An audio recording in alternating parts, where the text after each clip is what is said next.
हर हर महादेव। निराशीर्यच्चितात्मा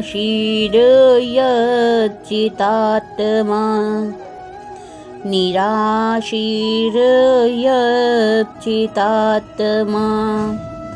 त्यक्त सर्वपरिग्रह त्यक्त सर्वपरिग्रह शारीरं केवलं कर्म शारीरं केवलं कर्म कुर्वन्नाप्नोति किल्बिषम् कुर्वन्नाप्नोति किल्बिषम्।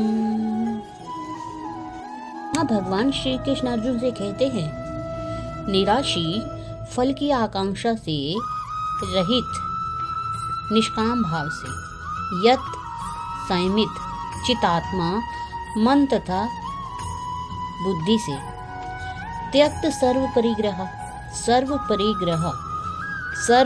समस्त परिग्रह स्वामित्व को त्यक्त छोड़ते हुए अर्थात छोड़कर केवल शारीरम प्राण रक्षा के लिए कर्म करते हुए ऐसा व्यक्ति इस प्रकार से कर्म करते हुए न आपनोति किल्बिषम पापपूर्ण फल को न आपनोति नहीं प्राप्त करता।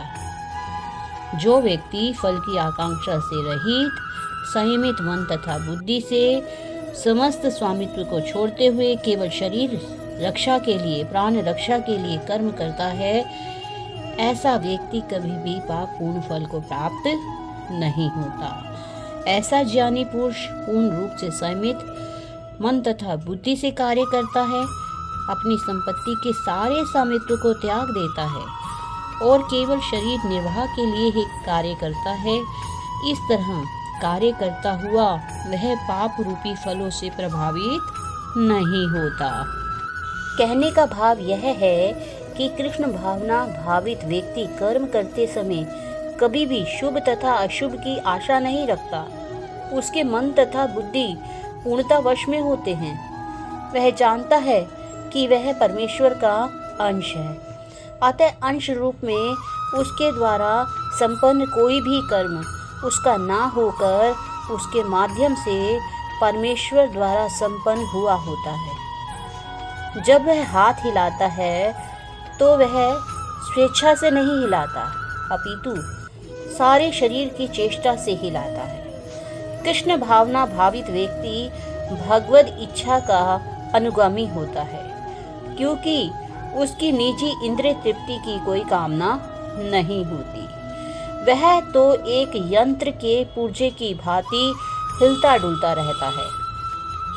जिस प्रकार रख रखाव के लिए पुर्जे को तेल तथा सफाई की आवश्यकता होती रहती है, उसी प्रकार कृष्ण भावना भावित व्यक्ति कर्म के द्वारा अपना निर्वाह करता है, जिससे वह भगवान की दिव्य प्रेमा भक्ति करने के लिए ठीक ही बना रहे। अतः वह अपने प्रयासों के फलों के प्रति निश्चेष रहता है। पशु के समान ही उसका अपने शरीर पर कोई अधिकार नहीं रहता। कभी कभी क्रूर स्वामी जिस तरह अपने पशु को अर्थात अपने अधीन पशु को मार भी डालता है, तो भी पशु उसका विरोध नहीं करता, ना ही उसे कोई स्वाधीनता होती है।